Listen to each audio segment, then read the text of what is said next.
And God said, "Let there be lights in the firmament of the heaven to divide the day from the night, and let them be for signs, and for seasons, and for days, and years. And let them be for lights in the firmament of the heaven to give light upon the earth." And it was so. And God made two great lights, the greater light to rule the day, and the lesser light to rule the night. He made the stars also. And God set them in the firmament of the heaven to give light upon the earth, to rule over the day and over the night, and to divide the light from the darkness. And God saw that it was good. And the evening and the morning were the fourth day. Genesis chapter 1 verses 14 to 19. If we tell the story chronologically up to this point, both scripture and science describe a world forming in successive stages. Early on, Earth was a hot, chaotic sphere wrapped in thick gases and clouds. Science describes that young planet forming from dust and rock in the swirl around the newborn sun. Genesis describes light and darkness emerging from a formless state. Both images point to a movement away from chaos and toward visible order. Next, Genesis separates the waters above and below, a sky distinct from the seas, which matches what science describes as earth cooling, water condensing, and oceans forming. The planet moves from a molten, steam-filled state to a place with a stable atmosphere, seas, and a sky that can hold weather and light. On day 3, land appears and plants begin to grow. Science again agrees, continents rise through geological processes, soils form, and plant life colonizes dry ground. Over long stretches of time, Earth built the ecosystems we call home, forests, coastlines, and the rich variety of life that depends on stable land and water. By day 4, the focus shifts to the heavens, the sun, the moon, and the stars taking on roles as markers of time and seasons.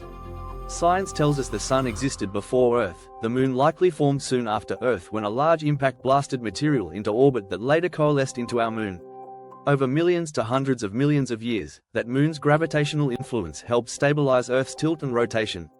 That stability is what gives us steady days, reliable seasons, and predictable lunar phases.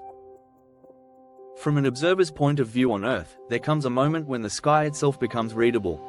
After the planet cools, after volcanic and impact-produced haze clears, and after rotation and tilt settle into steady rhythms, the sun becomes a consistent marker of day and year, the moon a dependable guide for months and night, and the stars signposts for seasons and navigation.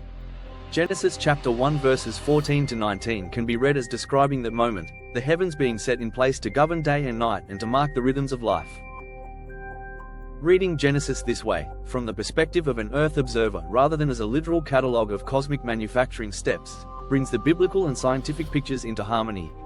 Science explains the material origins and the slow timing, how planets form, how impacts shape moons, and how atmospheres and rotations stabilize. Genesis explains the meaning and function, God assigning purpose to the lights so they serve life on Earth as days, seasons, and signs. One explains the how, the other explains the why.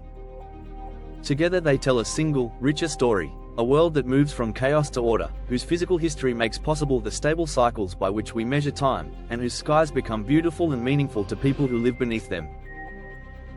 And this is why seeing science through the lens of a creator matters so deeply.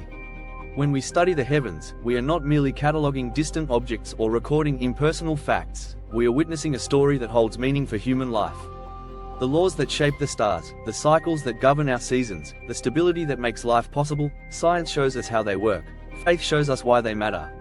When we hold both together, the universe becomes more than numbers and mechanics, it becomes a realm of purpose and invitation. We are reminded that we are part of an ordered creation that calls us to think, to seek, to steward, and to care.